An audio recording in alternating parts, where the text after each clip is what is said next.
Olá, boa noite, muito boa noite a todos e a todas. Estamos aqui em mais uma live da Amatra 12 no nosso domínio @Amatra12 Brasil. Hoje, dia 25 de agosto de 2021, são 20 horas. O tema da nossa live de hoje é 15 anos da Lei Maria da Penha, uma lei bastante importante e um marco significativo no combate à violência doméstica contra a mulher. O nosso convidado de hoje é o juiz de direito Alexandre Takashima. Então, sobre o tema de hoje, quando você ouve gritos no apartamento do lado, quando a sua amiga aparece com um olho roxo ou com um braço roxo, o que você faz? Certamente você já passou por situações como esta. E aí, você mete a colher? Você faz isso? A cultura reza que o que acontece entre um homem e uma mulher, no seio do lar, dentro de casa, deve ficar ali e ninguém deve se meter, ninguém deve meter a colher. Acontece que a maior parte das agressões ocorre no seio do lar e parte de um agressor, daquela pessoa que em tese deveria cuidar e dar segurança à mulher. Vamos tratar hoje sobre a Lei Maria da Penha, os seus 15 anos e o seu marco como um significativo instrumento de combate à violência contra a mulher. Eu vou fazer ingressar aqui na nossa live o nosso convidado, o juiz de direito Alexandre Takashima. Vamos aguardar. Muito obrigada pela presença de todos e de todas aqui. Olá, tudo bem? Tudo bem, Patrícia? Que bom.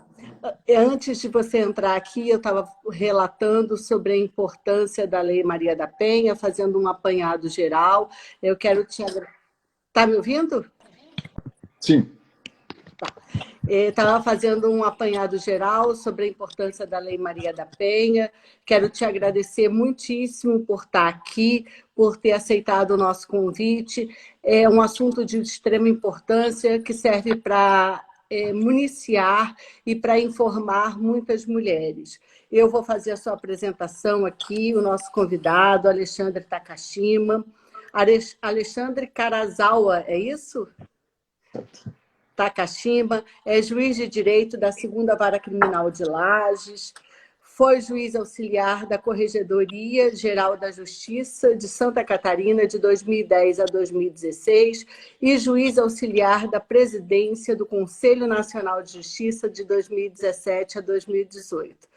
Takashima, muito obrigada por estar aqui, muito obrigada por colaborar com as lives da Amatra 12. Eu, muito feliz, o recebo aqui como presidente da Amatra 12.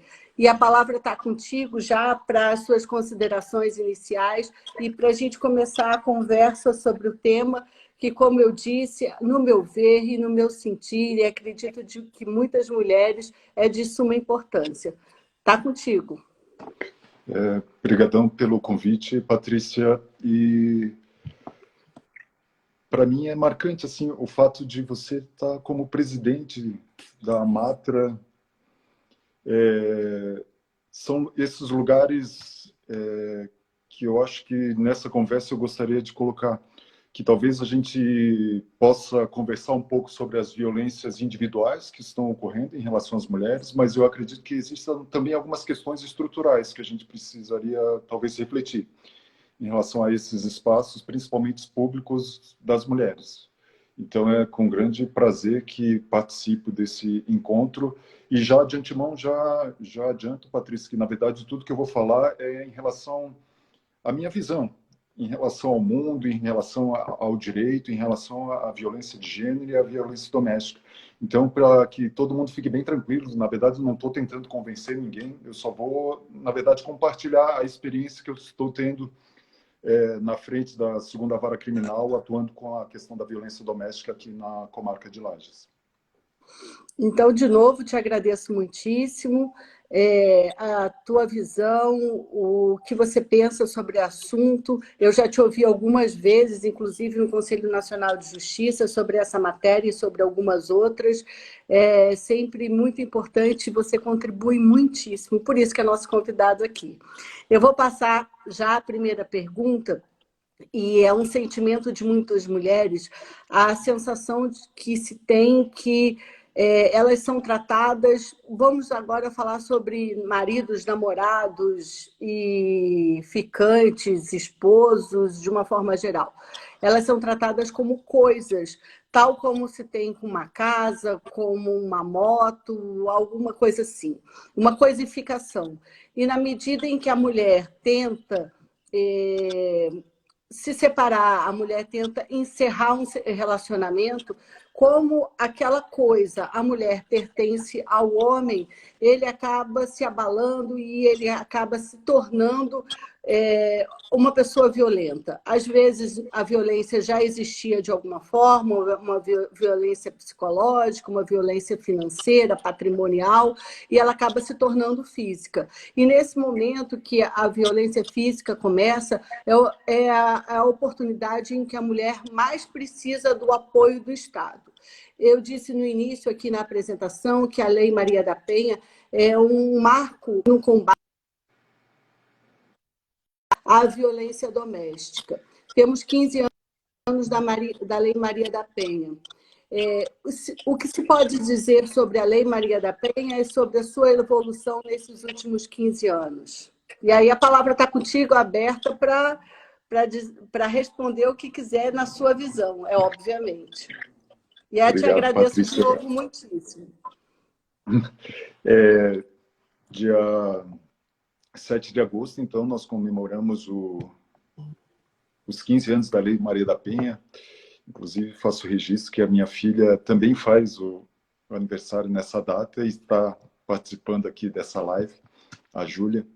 E, na verdade, essa minha experiência na segunda vara tem muito a ver também com essa minha relação com a minha filha, com a Júlia. Um aprendizado, inclusive, dessa questão da identificação das violências que pratiquei e que pratico em relação, inclusive, a qual o papel do homem na questão da paternidade. Mas, voltando na questão da Lei Maria da Penha, na verdade, 2006 não foi o marco em relação à edição da lei, mas esse movimento, na verdade, já vem de longas datas. Até para contextualizar a história da Maria da Penha Maia Fernandes, ela foi vítima de 2 tentativas de homicídio no ano de 1983. Na primeira vez, o esposo dela, professor universitário de economia, a Maria da Penha farmacêutica, simulou um assalto e disparou um tiro de arma de fogo espingarda, que deixou ela paraplégica. E depois que ela voltou para casa, um pouco depois de uma semana, ele tentou eletrocutar a Maria da Penha. Então, no fim, a questão da condenação, a apuração, a investigação desse caso do esposo da Maria da Penha, ele demorou 19 anos e 6 meses para efetivamente ser preso. Ele foi condenado a uma pena um pouco superior a 10 anos, ele ficou 2 anos preso e depois já conseguiu a progressão para o regime aberto. E esse caso que foi acionado na Comissão Interamericana de Direitos Humanos e que o Brasil foi recomendado, condenado no sentido de que precisaria leis mais protetivas em relação à violência doméstica. Eu sou do concurso de 99, então todas as violências domésticas caíam na Lei 9.099, no juizado especial, possibilitando transação penal, suspensão condicional do processo, enfim, todos os benefícios. Tanto que, por exemplo, ainda hoje me causa certa estranheza, assim, vias de fato, um tapa, uma agressão física que não deixa vestígios, ter uma pena de 15 dias de prisão simples. Esse descompasso que, no fim, a comissão foi acionada e responsabilizou tanto o governo federal, quanto o legislativo, quanto o judiciário, na questão de medidas mais eficazes em relação à proteção ao direito das mulheres. Mas Vejo que houve vários avanços, Patrícia, mas eu ainda sinto que muita coisa precisa ser dialogada. Eu pensava que a minha geração era machista, mas infelizmente eu tenho encontrado muitos jovens ainda praticando os mesmos erros da minha geração. E eu vejo o quanto eu ainda sou violento, sou machista, Patrícia. Faz um mês, mais ou menos, uma vítima, uma mulher, eu fazendo a inquirição dela, eu perguntei, qual é a tua profissão? Ela falou, eu sou caminhoneira. Daí, sabe quando me deu uma travada assim, e eu acho que ela percebeu o meu estranhamento no meu rosto. Ela falou, não, é bem tranquilo, eu viajo. Tipo, ela começou a explicar como é que era o A trabalho se dela. justificar, né? Isso. Porque eu senti um estranhamento. Olha, esse espaço não seria um espaço feminino, um espaço para a mulher estar trabalhando. Daí que eu percebi que, efetivamente, eu ainda coloco as mulheres em locais em que elas devem estar. E isso é violento. E isso, infelizmente, quando na pergunta menciona essa questão da posse que o homem tem, infelizmente, a ideia é essa. Inclusive, tem um vídeo muito bacana do Karnal, no YouTube, que ele fala justamente isso, que ele dá essa dica para os homens, olha, pare e pense nessa questão da questão. A mulher que você está se relacionando, você a respeita como mulher, assim, os desejos dela, a tua satisfação é na plena realização dela? Ou você quer utilizá-la para mostrar para os outros homens que você conquistou uma mulher? Aquele tipo de mulher padrão, enfim, que bota ciúme nos outros homens. E, na verdade, o que eu percebo ainda, Patrícia, é que muitas violências, na verdade, não são tão somente com relação às mulheres. Tem um caso ainda em tramitação na primeira vara criminal aqui de Lages. Eu analiso todas as violências domésticas, salvo o feminicídio. O feminicídio continua sendo da vara do Tribunal do Júri, e o doutor Geraldo é que está com esse caso, em que em 2 grupos de rapazes, 3 rapazes contra 3 rapazes, um grupo acabou matando um outro rapaz com uma chave de roda. E o motivo da briga é que eles estavam disputando uma mulher. Uma mulher. Isso, quem ficaria com a mulher? Quando, na verdade, essa mulher tinha todo o direito de escolher com quem que ela queria ficar, mas eles, numa questão de posse, de objetificação mesmo da mulher, olha, vamos disputar no soco mesmo, no braço, para ver quem é que vai ficar com essa mulher. Tipo, demonstrando bem que não importava o que a mulher desejasse. O que importava era o poder que eles queriam exercer uns sobre os outros. Então, infelizmente, apesar de todos os avanços da Lei Maria da Penha, o que eu verifico é que não bastam somente leis protetivas, nós temos que ter homens protetivos em relação aos direitos das mulheres. E você relatou sobre o que aconteceu com a Maria da Penha, e em uma das falas dela, eu ouvi ela dizendo o seguinte, o que aconteceu comigo, a mágoa que eu tive sobre o que aconteceu comigo já passou. O que importa para mim é que eu dei um nome para uma lei que serve para o combate à violência doméstica. E foi um dos podcasts um dos inúmeros que eu já ouvi, e aquilo me marcou muito. Uma generosidade, uma empatia, algo muito importante de uma mulher que sofreu bastante, sem dúvida nenhuma, e a gente sabe disso.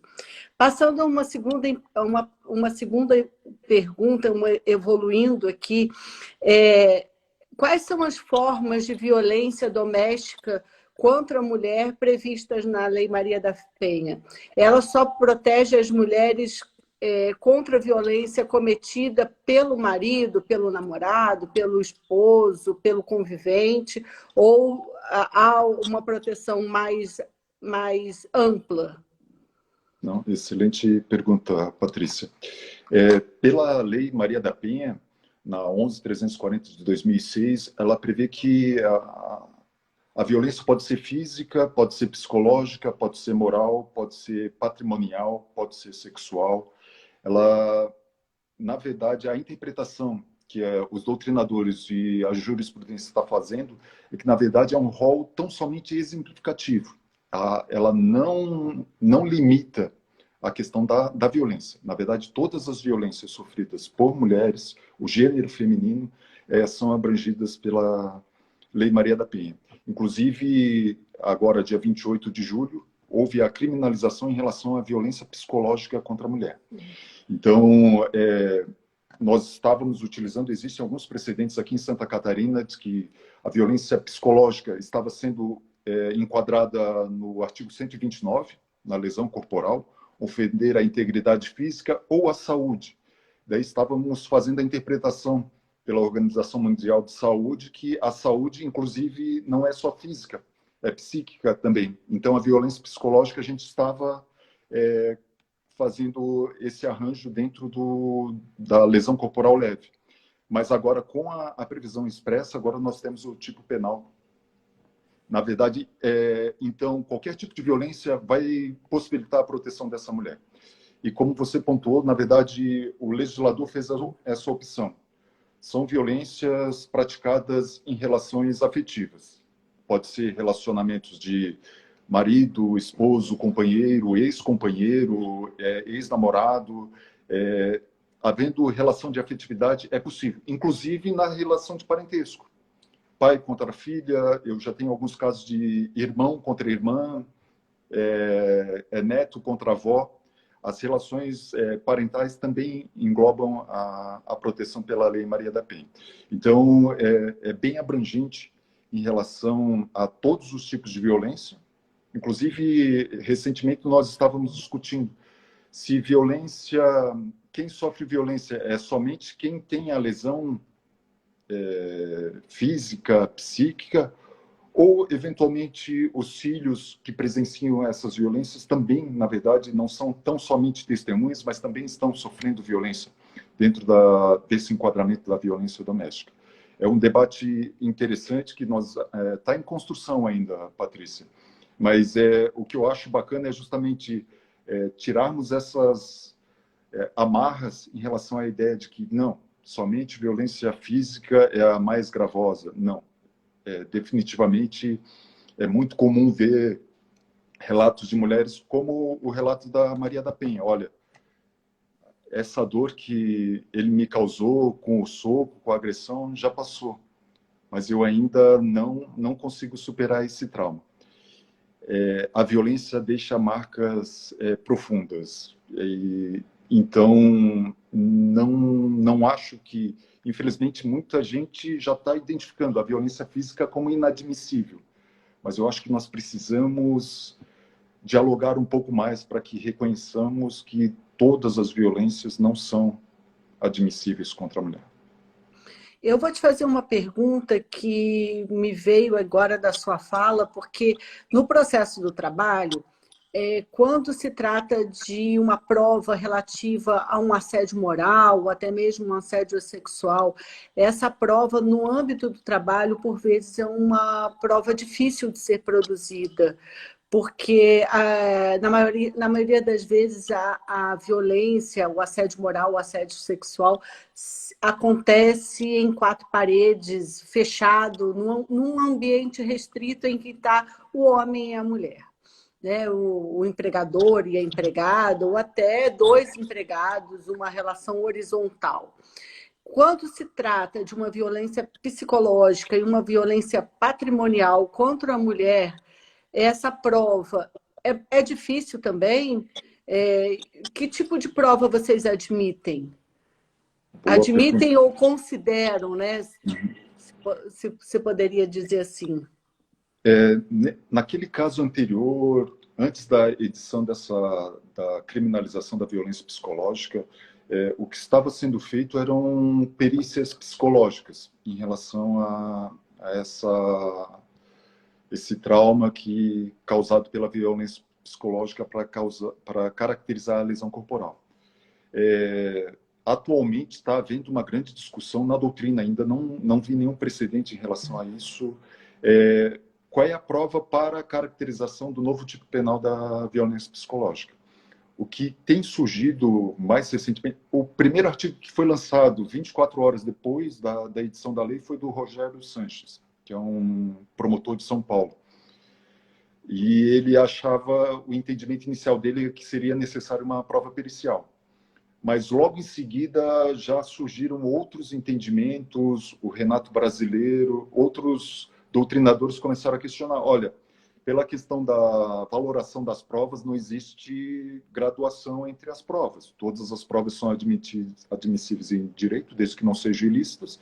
Então, na verdade, particularmente, eu entendo que, como você apontou, Patrícia, geralmente esses crimes ocorrem na clandestinidade. Então, a palavra da vítima tem muito valor, né, nessa questão. Então, se a palavra da vítima for firme e coerente, tanto na fase policial quanto em juízo, na verdade, eu já acho que é elemento suficiente para a caracterização desses delitos. Mas confesso que, inclusive, em conversa com a psicóloga da DPCAM, da Delegacia de Proteção à Criança, Adolescente, Mulher e Idoso, aqui de Lages, a Carol, ela falou que eles estão fazendo um grupo de estudo entre os psicólogos das DPCAMs de todo o estado aqui e estão preparando material, porque eles também estão nessa dificuldade. Olha, vai dar flagrante? Como é que vai ser a questão do flagrante nessa questão? Como é que vai ser a produção de prova no inquérito policial? Estamos todos, na verdade, engatinhando ainda nessa questão. Mas acho que, pelo que eu vi, os doutrinadores eles estão indo nesse sentido. Olha, nós temos que dar valor, reconhecer a palavra da mulher como importante para fins de culpabilização dos autores dessa violência. Tá certo, obrigada. Me esclareceu, eu tinha uma grande dúvida sobre isso. Eu vou te fazer uma outra pergunta agora, que ela se refere a uma questão que há muita dúvida e controvérsia também, que eu digo controvérsia e dúvida entre os leigos.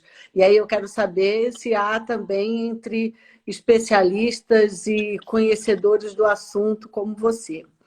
É possível que uma mulher possa ser vítima de agressão por outra mulher e como tal, sendo protegida pela Lei Maria da Penha? Seguindo, a Lei Maria da Penha protege mulheres no âmbito da união homoafetiva. Essa proteção vale também para a mulher transexual e travesti? Então, é uma pergunta que, no que eu vi aqui, tem 2 ou 3 desdobramentos. Está contigo aí. Obrigadão. Excelentes perguntas e a resposta não é fácil. Na verdade, eu tenho o meu posicionamento. Na verdade, nós temos um fórum de juízes e juízas da violência doméstica, FONAJUV.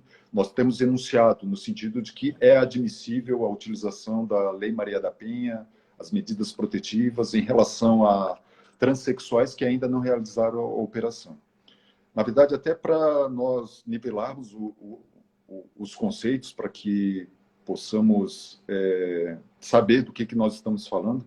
Transsexual é aquele que nasceu com uma identidade biológica, nasceu masculino ou feminino, mas não tem essa identificação psicológica com o seu gênero, biológico, né? na questão biológica. O que já está meio que pacificado entre os juízes da violência doméstica é que, sim, mesmo não sendo tecnicamente uma mulher, biologicamente falando, mas é do gênero feminino. E por isso deve ter essa proteção. Eu já tive alguns casos aqui de mulheres que foram vítimas de violência e as agressoras eram as parceiras, as companheiras, e foram deferidas as medidas protetivas. Eu tenho essa compreensão de que, na verdade, a Lei Maria da Penha tem essa intenção da proteção do gênero. Então, mais do que essa questão da identidade biológica, eu foco mais na questão da identidade de gênero. Então, mulheres podem ser autoras de violência doméstica? Sim. Já tive situações em que mães agrediram fisicamente as filhas que eram homossexuais, por não concordarem com a orientação sexual dela. E daí foi deferido medidas protetivas da filha em relação à mãe. Então, mulheres, sim, podem ser autoras de violência doméstica. E, infelizmente, tem ocorrido essa situação. E em relação a travesti, trans, transgêneros, a minha daí já é bem particular, Patrícia.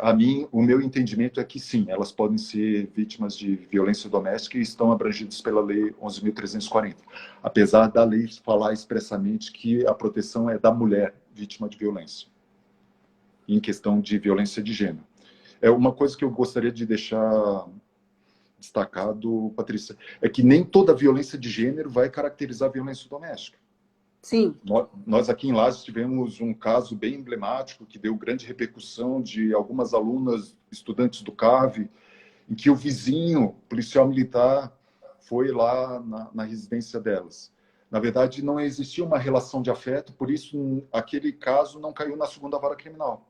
Ele já foi direcionado para a terceira vara criminal, foi, na verdade, enquadrado na Lei 9.099, porque não existia a relação de afetividade. Então, a Lei 11.340, a Lei Maria da Penha, é para violência doméstica. E eu já presenciei muitas discussões em lives e webinários e já ouvi algumas perguntas no seguinte sentido. Por que que não se tem uma lei protegendo os homens de uma violência doméstica? A, a, a resposta, a meu ver, é muito simples, né? Porque culturalmente, historicamente, quem sofre a violência de gênero é a mulher. Seria assim ou tem algo a mais ou algo... Não, É tão simples assim? eu acho que é bem nesse sentido, Patrícia.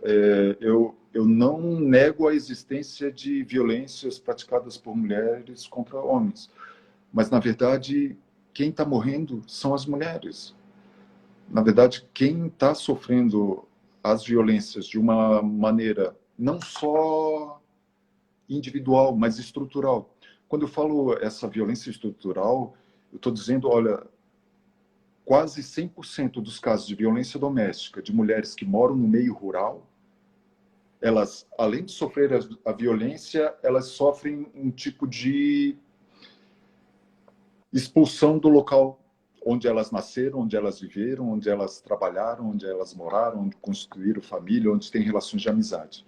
Por exemplo, esse mês tive um caso ali em Bocaina do Sul, em que o homem matou a paulado o cachorro do filho, de 15 anos, e tentou entrar na casa para agredir a mulher com aquele pedaço de pau.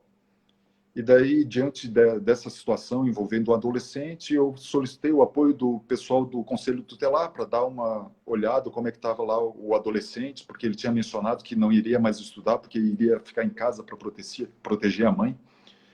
E daí o Conselho Tutelar veio conversar comigo, elas super atenciosas, só que manifestando já a preocupação. Olha, ela tem muito medo de quando ele for solto, ela já sinalizou que ela vai embora daquela localidade, porque a casa mais próxima da residência dela fica a 2 quilômetros, e ela fica a mais de 30 minutos do centro da cidade. Então, mesmo que ela acione a polícia militar, vai demorar 30 minutos para chegar lá na casa dela. Então, ela já está se preparando para ter que abandonar tudo o que ela viveu até hoje por causa desse homem, porque ela tem medo qual vai ser a reação dele após a saída. Então, não nego a existência de violência que homens sofram eventualmente violências, mas na verdade as consequências das violências em relação à mulher, inclusive a morte das mulheres, é fato. Na verdade, quem está morrendo de violência são as mulheres, não são os homens. Certo. E partindo para duas perguntas agora, bem de ordem prática, porque a violência contra a mulher, a violência doméstica contra a mulher, ela não escolhe nível social, ela não escolhe, ela não diz que só mulheres que estão em situação de vulnerabilidade, ou até mesmo uma situação de miserabilidade, ou tenham uma renda mais baixa, sofram violência doméstica. Mulheres de todas as classes sociais, de todas as profissões e de todas as compreensões a respeito da vida estão suscetíveis a sofrer violência doméstica. Às vezes, muitas vezes, elas sofrem por anos e anos violência patrimonial, violência psicológica, que desagam numa violência física e só vão perceber mais quando estão mais com uma idade, muitas vezes difícil de se libertar daquele relacionamento. E aí, primeira pergunta prática. Eu presenciei uma violência contra a mulher. Eu sei que existe no meu vizinho, ou próximo da minha casa, ou no meu ambiente de trabalho, uma violência contra a mulher. O que eu devo fazer? Devo meter a colher? Com certeza, nós precisamos quebrar esses mitos, Patrícia. Existem duas situações. Se a violência estiver ocorrendo naquele momento, precisa acionar a Polícia Militar, ligar o 190. Até já faço uma recomendação de um aplicativo. A Polícia Militar, ela tem tanto para iOS quanto Android um aplicativo PMSC Cidadão. Baixando esse aplicativo, é gratuito. Tem, na verdade, é meio trabalhosinho assim, o preenchimento ali dos dados que eles são solicitados. Mas a grande sacada desse aplicativo é que ele tem o botão do pânico. As mulheres que baixarem esse aplicativo vão cadastrar o botão do pânico e se numa situação de violência precisar o auxílio da Polícia Militar, é só apertar o botão que automaticamente o 190 já vai encaminhar uma viatura para o local onde o celular está. Eles te localizam pelo GPS. Então, você não precisa ligar para o 190, se identificar, explicar o que está acontecendo, onde é que você está. O que, às vezes, é impossível num determinado momento, né? Exatamente. É justamente para facilitar a vida. Ele sabe, na verdade, o que vai acontecer. Você vai ter que dar 2 toques. Você vai dar o primeiro toque, o celular vai perguntar, realmente é uma situação de emergência, para não caracterizar, de repente, que você apertou por descuido. Mas é só apertar 2 vezes, a viatura já vai. Então, recomendo, se puderem, baixar o PMSC Cidadão, é um ótimo dispositivo. Eu vou anotar aqui e vou botar depois aqui no comentário da live. É um aplicativo, né? Isso, é um aplicativo tanto para iOS quanto Android, PMSC Cidadão. Se botar ali para baixar, ele é gratuito, é um aplicativo muito prático. E eu Então, fiquei em dúvida em relação a uma coisa, desculpa, eu aciono, né? Eu aciono quando eu estou sofrendo uma violência ou quando eu estou presenciando, ou em ambos os casos. Você pode acionar tanto como testemunha quanto como vítima, Patrícia. E, inclusive, se não for uma situação de flagrante, que a violência esteja ocorrendo naquele exato momento, esse aplicativo também te disponibiliza você solicitar um agendamento de visita com a Rede Catarina. A Rede Catarina é uma patrulha, uma viatura composta pela policial militar Camila Ataíde e o sargento de Oliveira. E daí eles vão entrar em contato contigo para agendar uma visita da Rede Catarina, se você não estiver numa situação de flagrante delito. Então, o próprio aplicativo ele já te disponibiliza, olha, situação de flagrante, botão do pânico, situação que não é flagrante, uma solicitação de visita da Rede Catarina. Caso você queira, já identificou que alguma pessoa, alguma mulher estava sofrendo violência doméstica, dá para ligar tanto para a DPCANI ou para o 180. O 180, na verdade, é um disque de denúncia que você não precisa nem se identificar. Você só precisa dizer onde é que está ocorrendo a violência, quem é essa vítima, que a rede vai ser distribuída essa comunicação para toda a rede e vai ser buscado informações de como é que essa mulher está. É bem interessante essa questão desse mito de que em briga de marido e mulher não se mete a colher. Assim, eu tive a satisfação de que um dos senhores, o seu João, que trabalha aqui no prédio onde eu resido, um dia ele me perguntou, olha, eu estou escutando uma das minhas vizinhas constantemente apanhando em relação ao marido. E daí ele perguntou, o que você acha que eu devo fazer? Daí eu falei, olha, seu João, Vamos pensar junto aqui. Eu tenho uma filha e se a minha filha Júlia estivesse numa situação, por alguma razão, o namorado dela, o Matheus, que eu amo de paixão, o Matheus, estivesse agredindo a minha filha, com certeza eu gostaria de que alguém protegesse a minha filha, se eu não estivesse próximo. E daí no dia seguinte da outra vez que nós nos encontramos, ele falou: eu ouvi ela pedindo socorro, eu entrei em contato com a polícia e a polícia foi socorrê-la. E, nossa, foi uma sensação muito boa, tanto minha quanto dele, assim, quebramos um tabu, um mito que nós tínhamos num simples diálogo. Então, nós precisamos, sim, falar sobre essas questões. Até que ponto, na verdade, o problema de uma mulher não é o problema de todas as mulheres. Eu tenho me pegado muito nessa reflexão, assim, o quanto nossa sociedade ainda é machista, Patrícia. Com certeza, eu imagino as dificuldades que vocês mulheres enfrentam, mas, inclusive, eu observo como o nosso português é violento, no sentido, recentemente, que eu me toquei que só homens têm a expressão é Alexandre Karazawa Takashima Júnior, Alexandre Karazawa Takashima Filho, neto, Ah, é sobrinho. verdade. Nós Não honramos tinha os pensado. homens, os antepassados homens, nós honramos, mas as mulheres nós não damos esse direito de honrar as mulheres.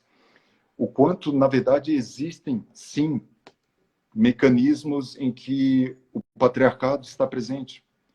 É muito complexo essa questão. Toda a minha sexualidade, toda a minha ideia de homem, eu aprendi com revistas pornográficas, com filmes adultos, com os meus amigos.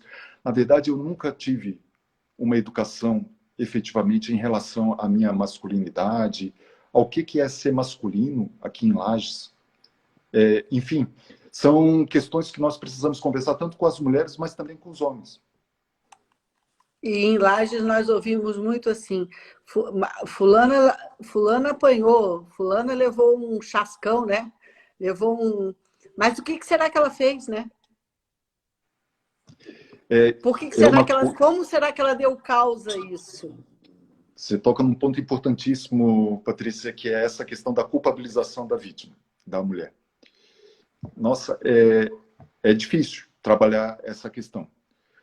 Vem geralmente essa indagação. Mas por que será que ela apanhou? O que ela fez? Na verdade, assim, voltando naquela questão da mulher ser um objeto, eu tenho um caso bem emblemático em que a mulher foi um crime de lesão corporal. E ela, na verdade, ela acordou junto com o companheiro ali e ela toda feliz foi falar para o companheiro: olha, sonhei com o Wesley Safadão. Ah. Ele ouviu aquilo, começou a bater nela. Como se a mulher não pudesse nem ter mais direito de sonhar. Tipo, ela, na verdade, pertence a ele. E é um dado meio estranho que talvez só no futuro a gente vai conseguir compreender um pouco melhor. Durante a pandemia, aquele lockdown mais pesado que nós No tivemos início. na primeira onda, na verdade, nós tivemos uma redução do feminicídio, tanto aqui em Lages quanto no Brasil.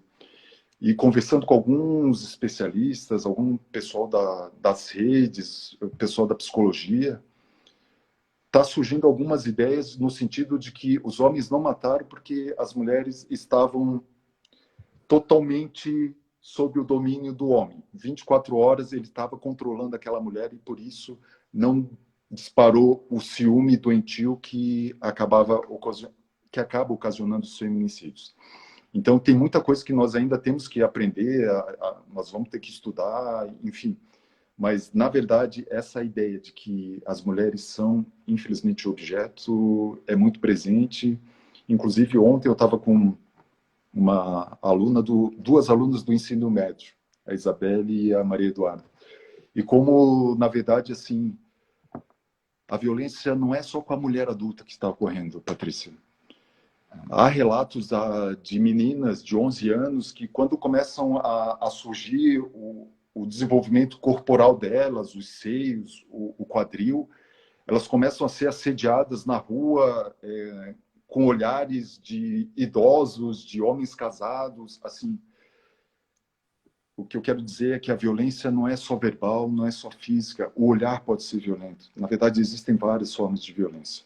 E infelizmente, não está ocorrendo só com uma faixa etária de mulheres. Na verdade, todas as mulheres estão sofrendo com essas violências. E dando prosseguimento a essa questão bem prática, assim, eu sou uma mulher, eu sofri violência psicológica, patrimonial durante muitos anos, e esses tipos de violência, querendo ou não, até hoje em dia são muito toleradas. Eu acho que bate um start, assim, um insight, vem uma luz quando vem a violência física. Aí eu sofro a violência física, mas não é aquele momento em que eu estou sofrendo. Eu sofro a violência física e no dia seguinte eu resolvo fazer alguma coisa.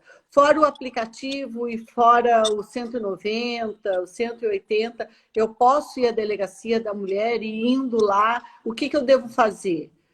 É uma pergunta prática, porque muitas de nós sofremos esse tipo de violência, a gente sabe sobre a Lei Maria da Penha, mas essa denúncia, esse ir à delegacia envolve também muita vergonha, muito constrangimento, e uma situação que, na verdade, é uma situação de reconhecimento de uma derrota da mulher, em uma certa medida, porque ela tentou durante anos e anos que aquele relacionamento desse certo, ela tentou durante anos e anos, ela apostou naquilo e ela está reconhecendo para ela e para uma autoridade que tudo aquilo que ela fez, de repente, não está dando certo. É esse misto de conflito, de sentimentos que passa na cabeça de uma mulher. Como é que ela tem que fazer? Você fala de um sentimento que eu acho que é muito, muito dolorido, assim, para uma mulher. Já se reconhecer como vítima, eu acho que já deve ser muito dolorido nesse sentido. Nós, atualmente, na prática, nós temos duas possibilidades, Patrícia. Mulheres que não querem, na verdade, a persecução penal, toda essa parte da delegacia, o que nós temos recomendado é buscar diretamente a Secretaria de Políticas para a Mulher, a Secretaria de Assistência, para ter esse acolhimento e todo esse acompanhamento, esse apoio nesse momento difícil para elas. Então, existem duas portas grandes de entrada, assim, na verdade. A mulher que sofreu a violência pode ir diretamente na Delegacia de Proteção à Mulher, pode pedir as medidas protetivas e pode prosseguir com o pedido em relação à responsabilização penal desses homens autores de violência. A porta que, na verdade, na prática tem sido a grande porta de entrada da segunda vara criminal tem sido essa. Caso não haja esse interesse, olha, eu não quero denunciar ele, eu não quero essa aplicação de pena para ele, mas eu não estou bem, eu estou precisando de ajuda. Vai direto na Secretaria de Políticas para a Mulher, que é perto ali da Cacimba, que o pessoal, são várias equipes que fazem esse atendimento, mas eles podem justamente, eles fazem esse apoio psicossocial tanto para a mulher quanto para esse homem. Esse homem vai ser chamado para conversa, para compreender os conflitos que aquela relação está causando, os conflitos e violências. Então, são essas duas grandes portas de entrada. Nada impede também, um dos problemas que nós temos, já adiantando algumas coisas que talvez nós precisamos evoluir um pouquinho, é porque a DPCAM é, na verdade, Delegacia de Proteção à Criança, Adolescente, Mulher e Idoso. Na verdade, todo o complexo da vulnerabilidade está nessa delegacia. Então, é uma demanda muito grande, assim, o público-alvo. E outro problema é que ela não funciona 24 horas. É só o horário do expediente, das 8 às 18 e durante a semana. Então, fins de semana e feriado, na verdade, vai para a central de plantão. Mas, de qualquer forma, o atendimento é feito pelo delegado plantonista na questão de pedidos de medidas protetivas, de qualquer forma. Mas a principal porta de entrada durante a semana, então, é a DPCAM, fins de semana e feriados é a central de plantão, E caso não haja esse desejo, neste momento, da mulher, da questão da responsabilização criminal, seria a Secretaria Municipal de Políticas para a Mulher. E existem casos de efetiva recuperação e restabelecimento, o homem reconhecer essa condição de violento e ele, em alguma medida, rever os atos dele e parar de ser violento? Acontece isso, de Nós fato? estamos, nós estamos tentando, Patrícia, assim, o que eu verifico é que a aplicação da pena por si só Não adianta. não adianta. Não causa essa reflexão nesse homem e muitas vezes, na verdade, ele fica mais revoltado e ele se sente ainda injustiçado. Para piorar ainda a situação, além de autor de violência, ele ainda se sente injustiçado.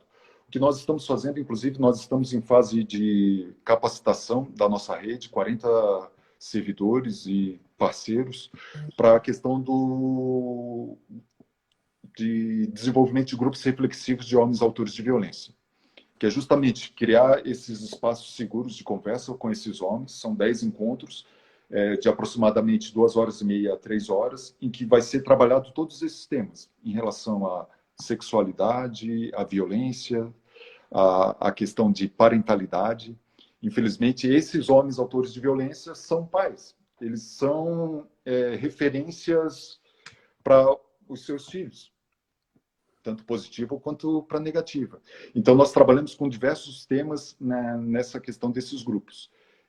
Foi feito um projeto piloto antes da pandemia, e dos 9 homens que participaram do projeto, eu tive o caso de um homem que voltou a praticar a violência doméstica. Na verdade, ele praticou o descumprimento da medida protetiva. Mas eu vi uma grande mudança já do primeiro processo para o segundo. O segundo processo, ele já, quando foi ouvido pelo delegado, ele falou: olha, não, eu reconheço, eu fiz errado, não ameacei ela, mas realmente acabei me aproximando dela. Então, eu já senti uma autorresponsabilização dele muito diferente do que da primeira vez em que ele foi ouvido na delegacia. Mas eu acho que é só conversando com esses homens para que a gente possa ter uma mudança de paradigma em relação à violência doméstica. Na verdade, esse trabalho de recuperação é um trabalho até heróico, e de fôlego. Não é algo que se consegue do dia para a noite, de uma hora para outra, depende de muita conversa, muito, até mesmo, eu vou usar uma palavra que muitas mulheres vão até contra mim, até acolhimento desse homem e tentar entender o que se processa na cabeça de um homem e de onde vem a ideia de que ele tem o direito de agredir uma mulher. Seria mais ou menos isso? Isso. Não sei se acolhimento é a palavra certa, né? Mas Não, talvez, quem sabe. mas tem a necessidade desse acolhimento, para que eles possam realmente ter a confiança e se abrirem para o diálogo. Como você colocou, não, por exemplo, eu tenho 48 anos, não vai ser em 10 encontros que eu vou conseguir ressignificar toda a minha história sobre o que é o masculino, o que é o feminino. Mas é um start, é uma primeira centelha em relação, olha, vamos parar, vamos pensar, olha, você precisa revisitar esses teus conceitos entre a tua relação afetiva, tanto com a tua companheira, esposa, quanto com os teus filhos, filhas. Você trata da mesma forma os teus filhos e as tuas filhas? Patrícia, até já fazendo meia-culpa com a Júlia, a minha filha, eu achava que ser pai, após a separação, era encontrar a minha filha a cada 15 dias e garantir o pagamento da pensão. Esse era o meu inconsciente, consciente em relação à paternidade. Não, o que eu tenho que fazer é trabalhar, ganhar dinheiro para sustentar ela, mas esquecia todo o papel, a figura paterna, a questão do estar presente, a questão novamente, não, eu sou um pai que ajuda na criação? Não, se eu ajudo, na verdade, a responsabilidade é de outro. Porque, tem um juiz me ajudando na segura da vara. Não. Então, a responsabilidade é do Takashima, o outro, na verdade, estava cooperando. Então, essa ressignificação do papel do homem no espaço privado, no espaço público, enfim, são temas que nós acabamos trazendo para debate. Até gostaria de aproveitar essa oportunidade para recomendar, tem dois vídeos muito interessantes, dois vídeos e um filme. Dois vídeos da ONU Mulher, um é Precisamos Conversar com os Homens, e o outro é O Silêncio dos Homens. São dois vídeos que a ONU Mulher fez aqui no Brasil e são fantásticos, sobre homens autores de violência e projetos bacanas em relação a essa questão de espaços seguros para ressignificação da masculinidade. Inclusive, ele traz um depoimento de um homem, ele e a esposa, após o nascimento do filho, por uma questão profissional, a mulher optou, olha, não, eu vou voltar agora para o mercado de trabalho, você fica cuidando da casa e do filho. Ele falou, não, tá, tudo bem. Eles fizeram esse pactuado entre eles. Quando ele ia na praça levar o filho para passear, para brincar, só mulheres na praça. E ele falou que no primeiro momento todas as mulheres assim olhavam para ele, olha, meu, que homem maravilhoso. Maravilhoso. E daí, quando elas vinham para conversar com ele, ele explicava a situação e dizia, não, a minha mulher está trabalhando, eu cuido do meu filho e da casa. Daí ele falava que as mulheres começavam já a mudar o olhar em relação a ele. Tipo, esse cara está se aproveitando dessa mulher. Tipo, meio gigolô, assim. Não, teu papel não é ficar cuidando de criança, de bebê. Teu papel é ir buscar o pão nosso de cada dia. Ser o provedor, né? Ser o provedor. E é impressionante. Infelizmente, Patrícia, quando eu penso ainda em um homem honesto, eu penso aquele cara que trabalha, que paga as suas contas, que não dá calote, que honra os seus compromissos. E quando eu penso ainda em mulher honesta, eu ainda penso na sexualidade dela. Aquela mulher que é fiel ao seu marido, ao seu esposo, companheiro, namorado, noivo. Eu não fico pensando, o homem honesto é aquele que não trai a sua esposa. Pode vir em algum momento, mas não é a primeira coisa que eu penso. O primeiro pensamento. Infelizmente, ainda tenho esses gatilhos, eu preciso, e eu gosto muito da ideia do Mahatma Gandhi, olha, seja você mesmo a grande transformação que você quer para o mundo. Se eu quero uma Lages menos violenta em relação às mulheres, uma Lages mais segura, protetiva em relação às mulheres, eu tenho que ser esse homem, eu tenho que praticar essa minha ideia, eu tenho que ser menos violento com relação às mulheres. E aí, nós temos aquela parcela de homens em que se procura a recuperação, se tenta o restabelecimento dele, a conversa, mas a gente tem aquela parcela que necessariamente vocês sabem que não tem jeito, não tem? E em relação a eles, no processo, na Lei Maria da Penha, quais são as medidas, o que se pode fazer para afastar a mulher desse homem que é violento? Boa pergunta. Na verdade, assim, quando nós falamos homens autores de violência, na verdade, nós temos uma série de tipos de homens em relação, inclusive, à agressividade. Por isso, nós temos tanto a Rede Catarina, a DPCAM, a nossa rede faz essa avaliação de risco das mulheres. Sempre que chega um caso de violência doméstica, é feita essa avaliação. Esse homem tem histórico de ter arma de fogo, esse homem tem histórico de maltrato a animais, esse homem já tem condenações. Enfim, nós fazemos essa avaliação para saber exatamente, olha, qual tipo de medida protetiva se enquadra melhor para essa mulher. Pode ser, nós vamos fixar um distanciamento em relação à residência, ao trabalho, à proibição de contato ou ao afastamento do lar. Nós temos uma casa de apoio, caso necessário. Olha, em nenhum lugar aqui em Lages ela vai ficar segura. Nós precisamos, nesse momento, fazer um recolhimento emergencial dessa mulher. Nós temos esse local. Há a possibilidade, olha, ele já demonstrou de que não respeita as medidas protetivas. Vamos botar uma tornozeleira. Eu brinco com a minha assessoria que, na verdade, é o uso progressivo da força. Olha, primeiro as medidas protetivas, depois a tornozeleira eletrônica. Não deu certo a tornozeleira, nós vamos para a questão da prisão cautelar, a prisão preventiva. Graças à Lei Maria da Penha, em 2006, é que foi possível a prisão desses homens autores de violência. Antes, como eram delitos de menor potencial ofensivo, não era possível, mas agora sim, é possível a prisão. E também existe um mito, por muitos desconhecedores da lei, sobre a possibilidade de a mulher desistir no curso do processo. Ela pode desistir? Até quando? A partir de quando? Como é que acontece?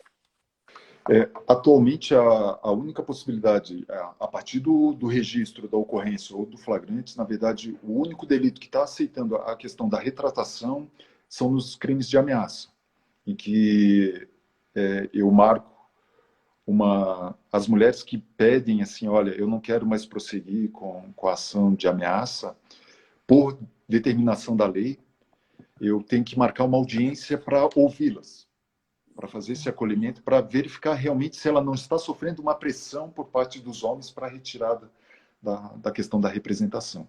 Então, a doutrina e a jurisprudência têm entendido que, a partir do momento que registrado a ocorrência ou feito a prisão em flagrante, na verdade, como é um delito, a violência contra uma mulher, na verdade, está sendo uma violência contra todas as mulheres. E é nesse sentido que a ação penal tem sido pública e incondicionada.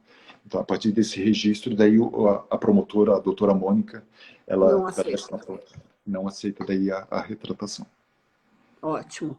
E uma outra questão que também é tratada em várias discussões, em várias lives, em muitos podcasts, é a seguinte situação.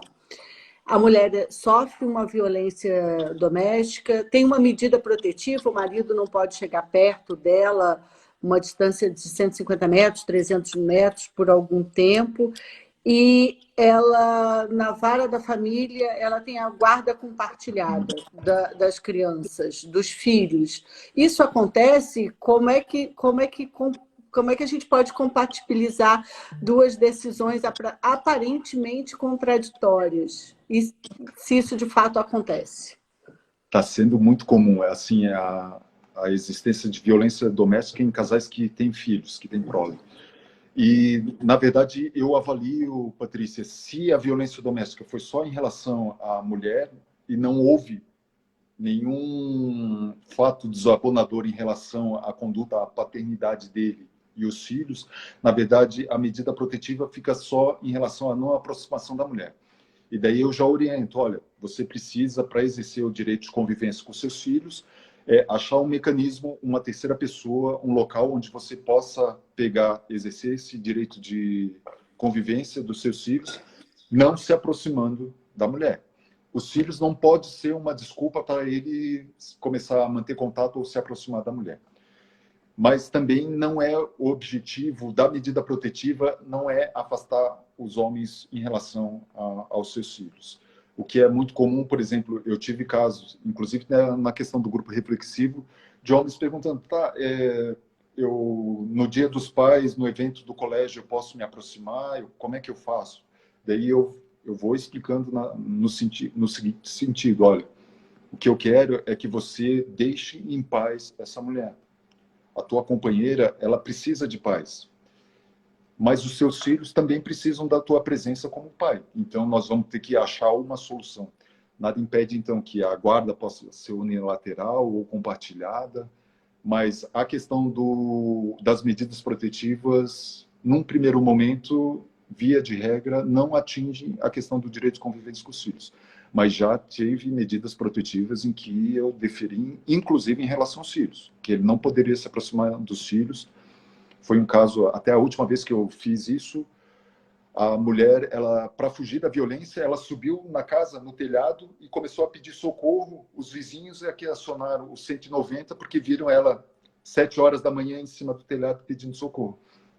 Quando a polícia militar chegou lá no local, daí verificaram que as crianças estavam em pânico em relação à situação de violência, e daí conversando depois com a equipe da rede, eles informaram, olha, há uma informação de que as violências são reiteradas na frente dos filhos do casal. Daí já fiz a determinação, olha, você não vai poder se aproximar tanto da esposa quanto dos filhos. E aí essa medida em relação aos filhos pode ser temporária?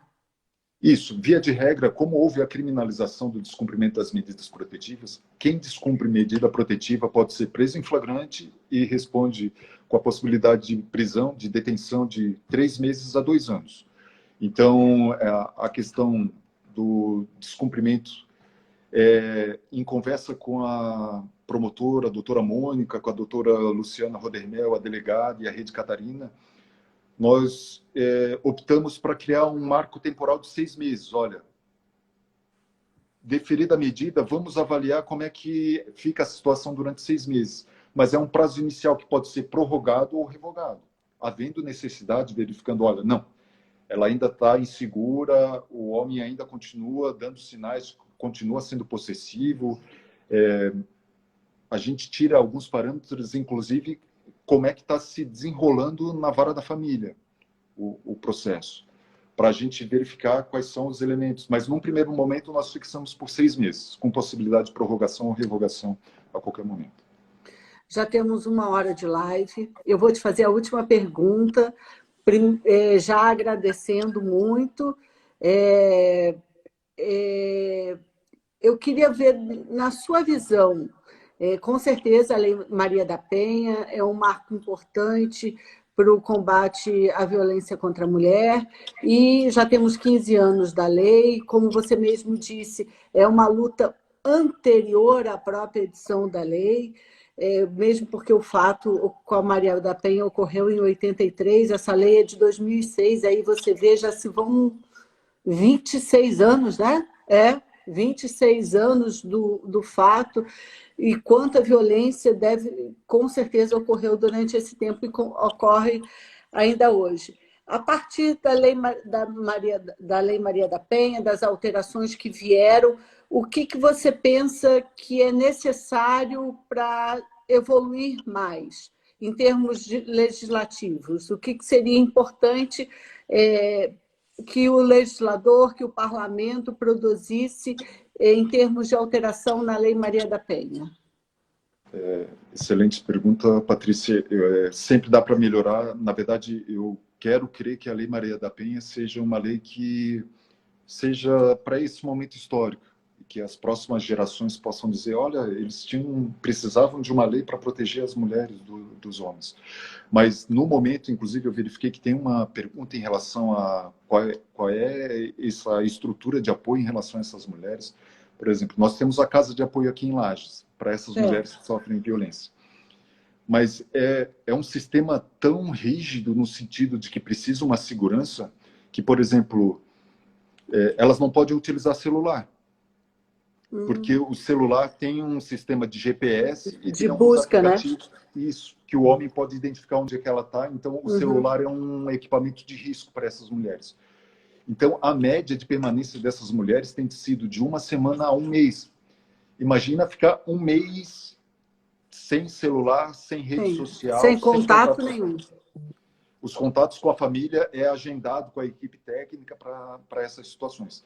Mas existem algumas mulheres que precisam dessa casa de apoio, mas, na verdade, não tem essa situação de risco, Patrícia. Elas só precisam de um local. Olha, eu saí da casa, por exemplo, nós tivemos um caso da localidade de Macacos, em que a mulher, na verdade, era de outro estado. Ela saiu lá da fazenda e ela não tinha para onde ir. Ela estava grávida, não tinha para onde ir. Daí ela foi acolhida, na verdade, mas não estava numa situação de risco. Então, foi só o necessário. Ela, na verdade, ela poderia fazer uso do celular, qualquer coisa nesse sentido, mas ela entrava no bloco, olha, já que você está convivendo com mulheres de risco. Então, na verdade... Você não pode também. Isso, nós precisamos ter outros modelos de casa de apoio para as mulheres que não estão em situação de risco. E também Florianópolis é uma referência nacional.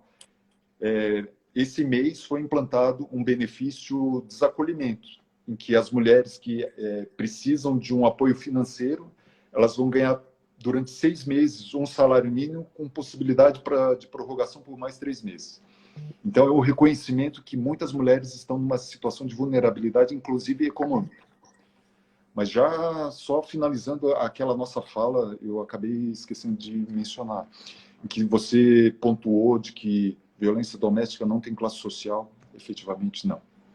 Nós temos mulheres das diversas profissões, classes sociais, Infelizmente, a questão do machismo não é questão financeira. Os homens são machistas independentes de quanto eles ganham. Eles são machistas sempre. Na verdade, é uma cultura machista que nós temos que enfrentar.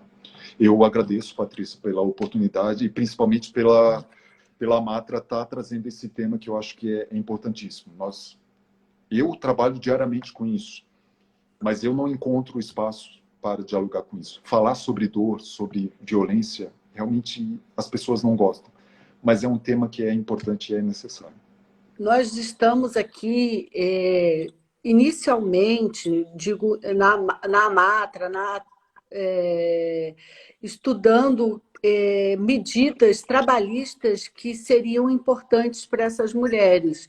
Existem vários projetos de lei que estão tramitando no parlamento e, na verdade, não estão tramitando, estão parados em determinadas comissões, em determinados meios do processo legislativo. Esses projetos de lei se referem à dispensa por justa causa do homem que é reincidente na prática de violência doméstica. Em que medida isso seria importante ou seria algo que pudesse criar mais violência e mais uma situação de crise financeira para esse homem. Então, são muitos debates em relação a isso, a liberação do FGTS, a garantia de estabilidade da mulher que sofre violência doméstica. São várias ideias que nós estamos tendo e uma tentativa de fazer com que a legislação evolua, não só na parte criminal, mas também na parte trabalhista, para que possa dar sustento também à mulher e também ao homem, para evitar que nossos filhos, nossas filhas, nossos netos, nossas netas passem pela situação que nós estamos passando hoje. Então, eu te agradeço muito, e aí a palavra está contigo para encerrar. Antes de passar bem a palavra para você, eu vou encerrar aqui a minha fala dizendo que no dia 2 de setembro nós vamos ter uma outra live que vai tratar sobre a Lei Maria da Penha, sobre a violência doméstica contra a mulher. O tema da live é combate à violência doméstica e atuação da advocacia. A nossa convidada é a advogada Giane Brusque Belo, que é conselheira estadual da OAB. Então, a gente pretende, sim, continuar com esse tema, seja debatendo em lives, seja no nosso âmbito interno, tentando, de alguma forma, colaborar com o processo legislativo. Então, eu te agradeço muitíssimo, e aí a palavra está contigo para as suas considerações finais e a gente poder encerrar. Muitíssimo agradecido. Fico muito feliz de saber que vocês vão conversar com a Giane. A Giane, nós somos contemporâneos da Universidade Federal de Santa Catarina e ela é uma aguerrida na questão desse olhar de cuidado em relação à vítima. E você agora, no final, trouxe um olhar muito bacana. Na verdade, eu nunca tinha pensado nessa questão da possibilidade de nós atuarmos em rede mesmo, com relação a essa visão trabalhista na questão da violência de gênero. Eu confesso que nunca tinha parado para pensar nessa questão, já tinha visto uma lei municipal aqui de Lages, em que, para fins de concurso, não pode ter essa questão de violência de gênero, os próximos servidores. A condenação, né? Isso. Mas nessa questão do viés do direito do trabalho, achei muito bacana também essa perspectiva, Patrícia. E acho que a gente pode, sim, contribuir e fazer esforços em conjunto para que esses projetos de leis tenham um andamento. E gratidão, muita gratidão em relação a essa oportunidade. E fico à disposição para atender, tirar dúvidas. A segunda vara criminal tem essa competência em relação à violência doméstica. E quem for lá no fórum vai ver que a minha porta do gabinete está sempre aberta. Com certeza. Simbólico, Patrícia. Está aberto para quem precisar do meu apoio, do meu auxílio.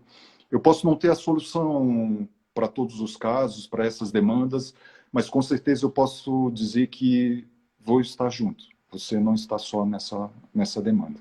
e vamos construindo juntos, isso que é o mais importante. Eu não sei se eu falei a data errada, porque a minha diretora de comunicação aqui da Matra 12 botou 2 de setembro, então a próxima live que eu fiz referência aqui sobre a violência doméstica contra a mulher é no dia 2 de setembro. Não me lembro se eu falei a data errada, eu olhei aqui nas minhas anotações, só retificando se por acaso eu falei errado.